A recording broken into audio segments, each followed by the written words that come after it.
കേരളത്തിലെ C P എമ്മിൻ്റെ വലിയൊരു ബേസ് അടിസ്ഥാനം എന്ന് പറയുന്നത് ഈ തെക്കൻ കേരളത്തിൽ ഈഴവരെന്നും വടക്കോട്ട് ചെന്നാൽ തീയരെന്നും പറയുന്ന ഈ വലിയ സമുദായമാണ്. SNDPയെ പിളർത്താൻ CPM ശ്രമം ആരംഭിച്ചിട്ടുണ്ട്. എൻ്റെ ചോദ്യം വരാൻ കാരണം ആ സമുദായത്തിൽ നിന്നും വലിയ വോട്ട് ചോർച്ച ഉണ്ടായിരിക്കുന്നു. SNDP യോഗത്തെ പിളർത്തുക എന്ന് പറയുന്നത് അസംഭവ്യമായൊരു കാര്യമാണ്. SNDP യോഗം പിടിച്ചെടുക്കാൻ 6 പതിറ്റാണ്ടുകൾ കൊണ്ട് CPM ശ്രമം നടത്തുന്നുണ്ട്. പക്ഷേ അത് ഇന്ന് വരെ ഒരു ഫ്യൂട്ടൽ എക്സസൈസ് മാത്രമാണ്. നാളെയും അങ്ങനെ തന്നെ തുടരുകയും. എന്തുകൊണ്ട് CPMന് സാധിക്കില്ല? CPMന് സാധിക്കാത്ത SNDP യോഗത്തിൻ്റെ സ്ട്രക്ചർ എങ്ങനെയാണ്? SNDP യോഗം പിടിച്ചെടുക്കണമെങ്കിൽ SNDP യോഗത്തിനകത്ത് നിന്ന് മാത്രമേ SNDP യോഗം പിടിച്ചെടുക്കാൻ പറ്റൂ. ഏകദേശം ഒരു CPMൻ്റേതായിട്ടുള്ള ഒരു ഘടന തന്നെയാണ് SNDP യോഗത്തിന്. CPM പിടിച്ചെടുക്കണമെങ്കിൽ CPMനകത്ത് നിന്ന് ഫൈറ്റ് ചെയ്യാൻ പറ്റും. അകത്ത് നിന്ന് ഫൈറ്റ് ചെയ്ത് CPM പിടിച്ചെടുക്കാനും പറ്റും. പുറത്തിറങ്ങി കഴിഞ്ഞാൽ ഗൗരിയമ്മയായാലും MP രാഘവനായാലും ഔട്ട് തന്നെയാണ്. ഇതേ അവസ്ഥ തന്നെയാണ് SNDP യോഗത്തിനകത്തും. അതിനകത്ത് നിന്നുകൊണ്ട് പോരാടി അധികാരം പിടിച്ചെടുക്കുക എന്നുള്ളത് കവിഞ്ഞ് അതിന് വെളിയിൽ നിന്നുകൊണ്ട് SNDP യോഗത്തെ പിടിച്ചെടുക്കാൻ CPMനാകട്ടെ BJP ആകട്ടെ സാധിക്കില്ല. ഇപ്പോൾ എന്തൊക്കെ ശ്രമങ്ങളാണ് ഈ CPM നടത്തുന്നത്? അവരെന്തായാലും വലിയ ശ്രമങ്ങൾ നടത്തും. കാരണം അടിസ്ഥാനമാണ് ചോർന്നു പോയിക്കൊണ്ടിരിക്കുന്നത്. SNDP യോഗത്തിൻ്റെ നിലവിലെ അവസ്ഥയെന്ന് പറയുന്നത് SNDP യോഗം ഒരുപാട് നിയമപരമായിട്ടുള്ള പ്രതിസന്ധികൾ നേരിടുന്നൊരു കാലമാണിത്. SNDP യോഗത്തിൽ റിസീവർ ഭരണം ആവശ്യപ്പെട്ടുകൊണ്ട് CPM സഹയാത്രികനായ MK സാനുവും കൊല്ലത്തുള്ള അഡ്വക്കേറ്റ് ചന്ദ്രസേനൻ നൽകിയ ഒരു ഹർജിയിൽ ഹൈക്കോടതിയിൽ വാദം നടക്കുകയാണ്. ജസ്റ്റിസ് TR രവിയുടെ ബെഞ്ചിലാണ് നടക്കുന്നത്. തിങ്കളാഴ്ച അതിൻ്റെ തുടർവാദം കേൾക്കുകയാണ്. അപ്പോൾ അതിനെക്കുറിച്ച് കൂടുതൽ പറയാൻ ഈ അവസരത്തിൽ സാധിക്കില്ല. വെള്ളാപ്പള്ളി അവർക്ക് അനഭിനന്ദനായി മാറിക്കഴിഞ്ഞു. സംസ്ഥാന നേതൃത്വത്തിൽ വിമർശനങ്ങൾ വരുന്നു. അല്ലാതെ 2 തരത്തിൽ നമുക്ക് പറയാൻ കഴിയും. കാരണം CPMൻ്റെ ഭാവി ശോഭനമാകണമെന്ന് ആഗ്രഹിക്കുന്ന വിഭാഗം അതിനകത്തുണ്ടെങ്കിൽ അവർക്ക് വെള്ളാപ്പള്ളി അനുഭവമിതനാണ്. അതേസമയം വെള്ളാപ്പള്ളിയുമായി ബന്ധമുള്ള വെള്ളാപ്പള്ളിയുടെ ആതിഥ്യം സ്വീകരിക്കാത്ത CPM നേതാക്കൾ ഇന്ന് കേരളത്തിൽ വളരെ കുറവാണ്. അത് പിണറായി വിജയനായാലും ആലപ്പുഴയിലെ സലാമായാലും അതിൽ നിന്ന് വ്യത്യസ്തരല്ല. അതുകൊണ്ട് തന്നെയാണ് ഇവരെല്ലാം തന്നെ വെള്ളാപ്പള്ളിയെ തലോടി മാത്രമേ പോകുന്നുള്ളൂ. ഇപ്പം നമുക്കറിയാൻ പറ്റും, ഒരു സമുദായത്തിനെതിരെ, ഇപ്പം മുസ്ലിം വിഭാഗത്തിനെതിരെ ഇത്രയും രൂക്ഷമായ ആരോപണങ്ങൾ ഉന്നയിച്ചിട്ടും ഇന്നും ഈ നിമിഷം വരെയും നവോത്ഥാന സംരക്ഷണ സമിതിയുടെ ചെയർമാൻ വെള്ളാപ്പള്ളി തന്നെയാണ്. മാറ്റിയിട്ടില്ല. പിണറായി ഒരു അക്ഷരം പോലും അദ്ദേഹത്തിനെതിരെ പറഞ്ഞിട്ടുമില്ല. അന്ന് പറഞ്ഞിട്ടുണ്ടല്ലോ, ഒരു ഓടയിൽ വീണ് മരിച്ച ഒരു മനുഷ്യനെക്കുറിച്ച് അന്ന് പിണറായി പറഞ്ഞിട്ടുണ്ട്. അന്ന് പിണറായി വിജയൻ വെള്ളാപ്പള്ളിയുടെ ശത്രുവായിരുന്നു. താങ്കൾക്ക് അറിയായിരിക്കും, പിണറായി വിജയൻ ഒരു പുസ്തകം എഴുതിയിട്ടുള്ളൂ, കേരളീയ നവോത്ഥാനം നേരിടുന്ന വെല്ലുവിളികൾ എന്നാണെങ്കിലും അതിനകത്ത് ഒരു വെല്ലുവിളി മാത്രമേ ഉള്ളൂ, വെള്ളാപ്പള്ളി നടേശൻ. അങ്ങനെ ഒരു പുസ്തകം പിണറായി വിജയൻ എഴുതിയിട്ടുണ്ട്. ഇതേ പിണറായി വിജയൻ തന്നെ പിൽക്കാലത്ത് വെള്ളാപ്പള്ളി നടേശനെ നവോത്ഥാന സംരക്ഷണ സമിതിയുടെ ചെയർമാനായിട്ട് നിയമിക്കുകയും ചെയ്തു. അതെല്ലാം അവരുടെ രാഷ്ട്രീയ താല്പര്യങ്ങൾ മാത്രമേ ഉള്ളൂ, അല്ലാതെ നവോത്ഥാനം ഒന്നും അതിനകത്തൊരു വിഷയമേ അല്ല. പിന്നോട്ട് പോകുന്ന ചരിത്രത്തിൽ വെള്ളാപ്പള്ളി ഈ ഒരു സംഭവത്തിൽ ഖേദം പ്രകടിപ്പിച്ചിട്ടും പിണറായി വിജയൻ്റെ വാക്കാലുള്ള പരാമർശം ഖേദം പ്രകടിപ്പിച്ചതുകൊണ്ട് കേസില്ലാതാകുന്നില്ലല്ലോ, അതായത് മാപ്പ് കൊടുക്കാൻ തയ്യാറല്ല എന്നതായിരുന്നു അന്നത്തെ പിണറായിയുടെ ശരീരഭാഷയും അദ്ദേഹത്തിൻ്റെ വാക്കുകളും അങ്ങനെയാണ്. അത് 2016 കാലത്ത് വെള്ളാപ്പള്ളിയുടെ ഏറ്റവും വലിയ ശത്രുക്കൾ എന്ന് പറയുന്നത് CPM ആയിരുന്നു. കാരണം അന്ന് വെള്ളാപ്പള്ളി ഹെലികോപ്റ്ററിൽ പറന്ന് നടന്ന് BJPക്ക് വേണ്ടി പ്രചരണം നടത്തുന്ന ഒരു കാലമായിരുന്നു. 2018 ശബരിമല വിഷയം വന്നപ്പോഴാണ് വെള്ളാപ്പള്ളി CPMന് പെട്ടെന്ന് അഭിമതനാകുന്നത്. അതിന് കാരണമെന്ന് അതിൻ്റെ മീഡിയേറ്റർ എന്ന് പറയുന്നത് നമുക്ക് താങ്കൾക്ക് അറിയാമെന്ന് എനിക്കറിയില്ല, സഖാവ് സുധാകരനാണ്, G സുധാകരനാണ് അതിൻ്റെ മീഡിയേറ്റർ ആയിരുന്നത്. ശബരിമല വിഷയം എന്ന് പറയുമ്പോൾ നമുക്കറിയാം, അതൊരിക്കലും ഒരു ജാതി വിഷയമായിരുന്നില്ല, ഒരു ജെൻഡർ ഇനിക്വാലിറ്റി മാത്രമേ അതിനകത്തുണ്ടായിരുന്നു. എന്നാൽ ഓൾറെഡി ജാതി വിഷയം ശബരിമലയിലുണ്ട്. 2002 തൊട്ട് ജസ്റ്റിസ് രാജേന്ദ്ര പ്രസാദിൻ്റെ വിധി അറിയായിരിക്കും. അതായത് ഏത് ക്ഷേത്രമാണെങ്കിലും ഏത് മഹാക്ഷേത്രമാണെങ്കിലും അബ്രാഹ്മണരായിട്ടുള്ള ആൾക്കാർക്ക് അവിടെ മേൽശാന്തിയാകാമെന്ന് Adithyan versus state of Kerala എന്നൊരു കേസിൽ സുപ്രീം കോടതിയുടെ വിധിയുണ്ട്. ആ വിധി ഇന്ന് വരെ കേരളത്തിൽ ഒരു മഹാക്ഷേത്രത്തിൽ നടപ്പാക്കിയിട്ടില്ല. ശബരിമലയാകട്ടെ ഗുരുവായൂരാകട്ടെ ഇവിടെയെല്ലാം ഇപ്പോഴും ക്ഷണിക്കുന്നത്, മേൽശാന്തി നിയമനത്തിന് ക്ഷണിക്കുന്നത് ബ്രാഹ്മണനെ തന്നെയാണ്, മലയാളി ബ്രാഹ്മണനെ തന്നെയാണ്. ഇപ്പോൾ ഈ മലയാളി ബ്രാഹ്മണനെ തന്നെ വിളിക്കുമ്പോഴത്തേക്ക് ശരിക്കും സുപ്രീം കോടതിയുടെ വിധിക്കെതിരാണ്. പക്ഷേ അതിൽ ചില സാങ്കേതിക വശങ്ങൾ മുൻനിർത്തിയാണ് അവരത് തന്നെ ചെയ്യുന്നത്. പകരം ഇവർ ചെയ്യുന്നത് എന്താണ്? ഇപ്പോൾ ഈഴവാദി പിന്നോക്ക സമുദായങ്ങളെ പറ്റിക്കാൻ വേണ്ടിയിട്ട് ഖണ്ഡാകർണൻ എന്ന് പറയുന്ന ഒരു ദൈവസങ്കല്പമുണ്ട് ഹിന്ദുക്കൾക്ക്. ഖണ്ഡാകർണൻ എന്ന് പറയുന്നത് വസൂരി ഭദ്രകാളിയുടെ സഹോദരനാണ്. ഭദ്രകാളിക്ക് വസൂരി വന്നപ്പോൾ നക്കിയെടുത്ത ശിവൻ്റെ അംശമാണ് ഖണ്ഡാകർണൻ. എഡ്വേർഡ് ജെന്നർ വസൂരിയുടെ മരുന്ന് കണ്ടെത്തിയപ്പോഴത്തേക്ക് ഖണ്ഡാകർണൻ്റെ റോള് പോയി.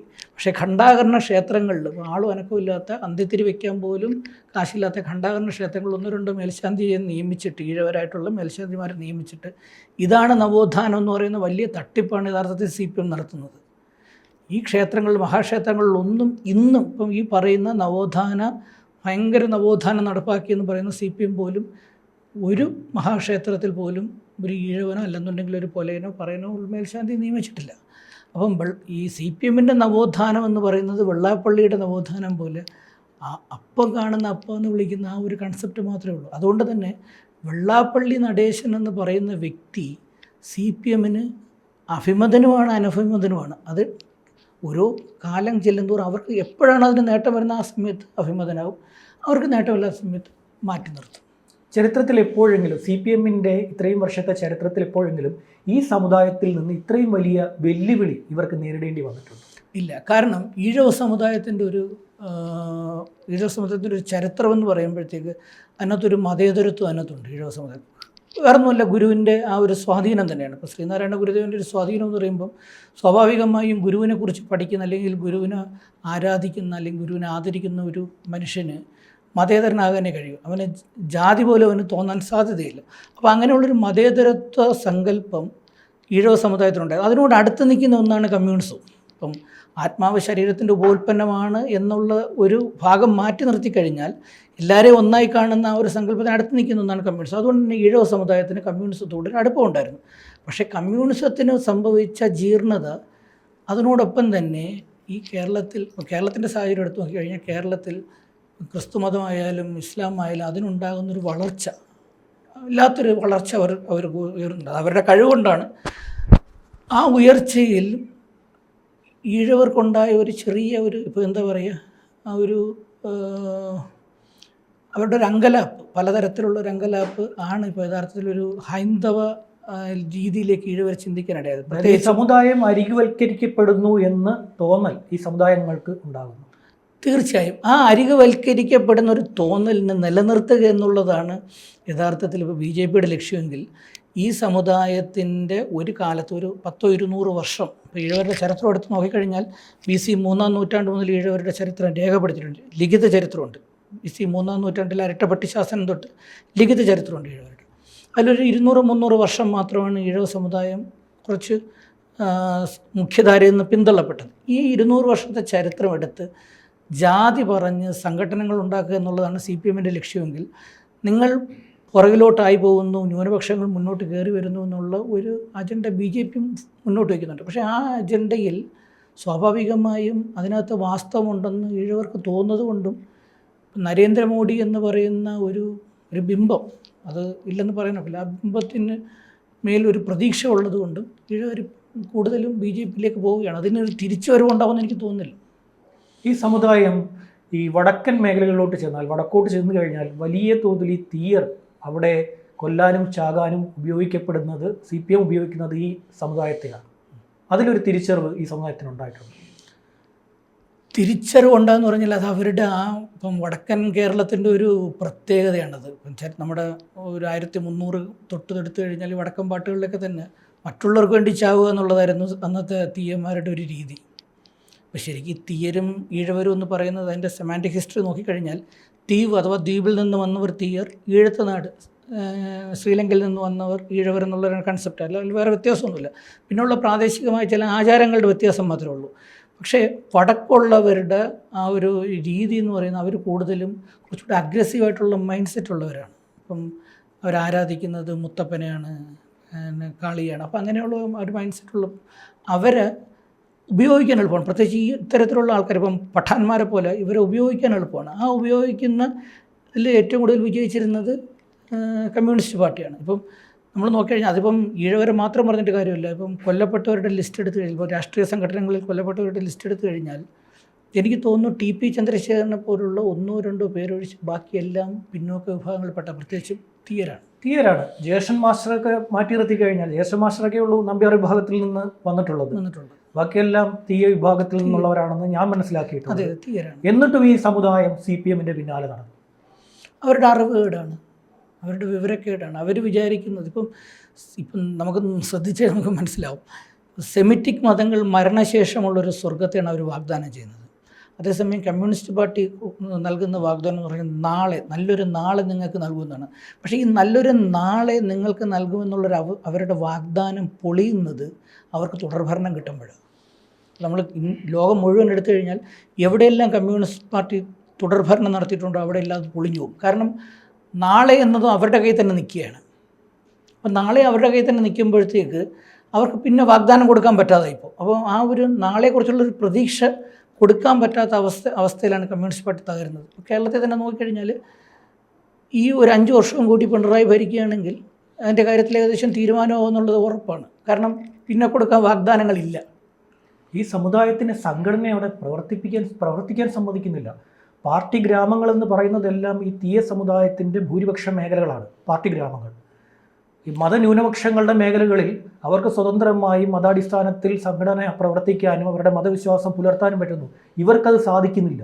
തീർച്ചയായിട്ടും അത് സാധിക്കുന്നില്ല എന്നുള്ളത് മാത്രമല്ല, അതിനെക്കുറിച്ചൊരു ചിന്ത തീയ സമുദായത്തിന് വന്നപ്പോൾ തന്നെ ഈ പാർട്ടിയുടെ അതിനകത്ത് ആരാണ് എനിക്ക് വലിയ ധാരണ എന്നാൽ പോലും കമ്മ്യൂണിസ്റ്റ് പാർട്ടിക്ക് അതിനകത്ത് വലിയൊരു റോളുണ്ട്. ഒരു വലിയ രീതിയിലൊരു തീയ വിഘടനവാദം ഉണ്ടായി വന്നിട്ടുണ്ട്. തീയൊരു വേറൊരു വിഭാഗമാണെന്നും ഈഴവർ അവരുമായിട്ട് യാതൊരു ബന്ധവുമില്ലെന്നുള്ള രീതിയിലൊരു തീയ വിഘടനവാദം ഉണ്ട്. അതിനകത്ത് കുറേയേറെ കത്തോലിക്ക മിഷണറിമാരുടെ റോളുണ്ടെന്നും പറയുന്നു. കാരണം മനോജ് ശ്യാമളനാണ് അയാളുടെ അച്ഛനാണ് തുടങ്ങി വെച്ചത് ആദ്യം. അപ്പം തീയ വിഘടനവാദത്തിന് വലിയ രീതിയിലുള്ളൊരു ഫണ്ടിങ്ങും വീഴുന്നുണ്ട്. അത് മരണത്തിൻ്റെ പിന്നിലെന്ന് എനിക്കറിയത്തില്ല, പക്ഷേ അങ്ങനെ ഒരു വലിയൊരു ഫണ്ടിങ് വരുന്നുണ്ട്. യാതൊരു ചരിത്രപരമായ അടിത്തറയില്ലെങ്കിൽ പോലും അത്തരത്തിലുള്ളൊരു വിഘടനവാദം വരുന്നതോടുകൂടി SNDP യോഗത്തിനെ ദുർബലപ്പെടുത്തുക എന്നുള്ളൊരു ലക്ഷ്യം വെച്ച് മാത്രമാണ് അത് വന്നിരിക്കുന്നത്. ഞാൻ വീണ്ടും പഴയതിലേക്ക് തിരിച്ചു വരികയാണ്. ഈ സംഘടനയെ, ഈ SNDP യോഗത്തിനെ എപ്പോഴെങ്കിലും CPM പിടിച്ചെടുക്കാൻ സാധിക്കും? ഒരിക്കലും പറ്റില്ല. ചരിത്രത്തിൽ ഒരിക്കലും CPM അത് കൊതിക്കില്ല. CPM നശിച്ചു കഴിഞ്ഞാൽ SNDP നശിക്കില്ല. ഇവിടെ എല്ലാവർക്കും വോട്ടവകാശം യോഗത്തിന് അനുവദിച്ചിട്ടുണ്ട്. ആ വോട്ടവകാശത്തിലൂടെയോ? എല്ലാവർക്കും വോട്ടവകാശം എന്ന് പറയുന്നത് പ്രായോഗികമായി എളുപ്പത്തിൽ നടക്കുന്ന ഒരു കാര്യമല്ല. കാരണം SNDP യോഗത്തിൻ്റെ ആദ്യകാലങ്ങളിൽ എല്ലാവർക്കും വോട്ടവകാശം ഉണ്ടായിരുന്നു. അതായത് 1974 കേന്ദ്ര സർക്കാർ പ്രാതിനിധ്യ രീതിയിലുള്ള തിരഞ്ഞെടുപ്പ് അനുമതി അതിൻ്റെ ഒരു സ്കീം കൊടുത്തത്. അതിന് പ്രകാരം 100 സ്ഥിരാംഗങ്ങളിൽ ഒരാൾക്കായിരുന്നു വോട്ടവകാശം. 1999 വെള്ളാപ്പള്ളി അതിനെ അമെൻഡ് ചെയ്ത് 200 പേരിൽ ഒരാൾക്കാക്കി. പ്ലസ് അതാത് യൂണിയൻ ശാഖാ സെക്രട്ടറിക്കും പ്രസിഡൻറ്റിനും വോട്ടവകാശം എന്നുള്ളൊരു നിലയിൽ വന്നു. ഇപ്പം എല്ലാവർക്കും വോട്ടവകാശം എന്നുള്ളൊരു വിധി 2022 വന്നപ്പോൾ തന്നെ ഒരു സ്കീം സ്യൂട്ട് അവിടെ പെൻഡിങ് ഉണ്ട്. ആ സ്കീം സ്യൂട്ടിന്മേൽ വെള്ളാപ്പള്ളി സുപ്രീം കോടതിയിൽ അപ്പീൽ പോയിട്ടുണ്ട്. പക്ഷേ അത് ഡിഫക്റ്റിൽ കിടക്കണത് വന്നിട്ടില്ല. അപ്പോൾ സ്വാഭാവികമായ ഒരു സ്കീം വരും, ഒരു സ്കീം വന്നേ പറ്റും. അപ്പോൾ ആ സ്കീം അനുസരിച്ച് ഉള്ള തിരഞ്ഞെടുപ്പ് മാത്രമേ നടക്കൂ. അല്ലാതെ ഈ 32 ലക്ഷം പേരെ വെച്ച് ഒരു തിരഞ്ഞെടുപ്പ് നടക്കുമെന്ന് എനിക്ക് പ്രതീക്ഷയില്ല. അവസാനമായി ഒരു കാര്യം, ഇനി ഒരു കാര്യം കൂടി, ഇനി 32 ലക്ഷം പേരെ വെച്ച് ഒരു തിരഞ്ഞെടുപ്പ് നടന്നാലും ഈ 32 ലക്ഷം ഈഴവരും 26-32 ലക്ഷത്തിനിടയ്ക്ക് വരും ലക്ഷം ഈഴവരും കമ്മ്യൂണിസ്റ്റുകാരാണെന്ന് എന്തുറപ്പ്? അവർ പ്രത്യക്ഷത്തിൽ കമ്മ്യൂണിസ്റ്റുകാരാണെങ്കിലും SNDP യോഗത്തിൻ്റെ ഒരു 6 പതിറ്റാണ്ട് മുമ്പ് നിരവധി ആൾക്കാരെ ശാഖകൾ തോറും പിടിച്ചെടുക്കാൻ വേണ്ടി CPM നിയോഗിച്ചിരുന്നു. കമ്മ്യൂണിസ്റ്റ് പാർട്ടി സഖാക്കളെ തിരുവനന്തപുരത്താണെങ്കിലും കൊല്ലത്താണെങ്കിലും ആലപ്പുഴയാണെങ്കിലും നിയോഗിച്ചിരുന്നു. പക്ഷേ ഈ കമ്മ്യൂണിസ്റ്റ് പാർട്ടിയിൽ നിന്ന് SNDP യോഗത്തിലേക്ക് പോയ സഖാക്കളൊക്കെ SNDPക്കാരായി മാറിയായിരുന്നു. അവരാരും തിരിച്ച് പാർട്ടിയിലേക്ക് വന്നില്ല. അവരെല്ലാം SNDP യോഗത്തിൻ്റെ നേതാക്കളാണ്. അപ്പോൾ SNDP യോഗത്തിനൊരു രീതിയുണ്ട്. SNDP യോഗത്തിനകത്ത് വന്നു കഴിഞ്ഞാൽ അവരിൽ സ്വാഭാവികമായ ഒരു ഈഴവ സ്വത്വം ഉണരും. എന്തുകൊണ്ടാണ് SNDP യോഗം ഉണ്ടായത്? SNDP യോഗം നിലനിൽക്കേണ്ട ആവശ്യം എന്താണ്? സംവരണം എന്താണ്? ഇപ്പം സാമുദായിക സംവരണത്തിന് ആദ്യകാലം മുതൽ തുരങ്കം വെച്ചിരുന്ന ഒരു രാഷ്ട്രീയ പാർട്ടിയാണ് CPM. ആദ്യകാലം മുതലേ സംവരണത്തിനെതിരായിരുന്നു CPM.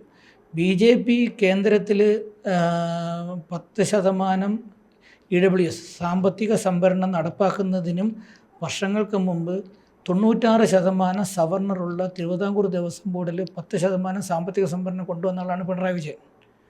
അന്ന് സാമ്പത്തിക സംവരണം ഇന്ത്യ ഒട്ടാകെ നടപ്പാക്കാനായി കേന്ദ്ര സർക്കാരിനെ, അതായത് മോഡി സർക്കാരിനെ കോടിയേരി ബാലകൃഷ്ണൻ വെല്ലുവിളിക്കുകയും ചെയ്തു.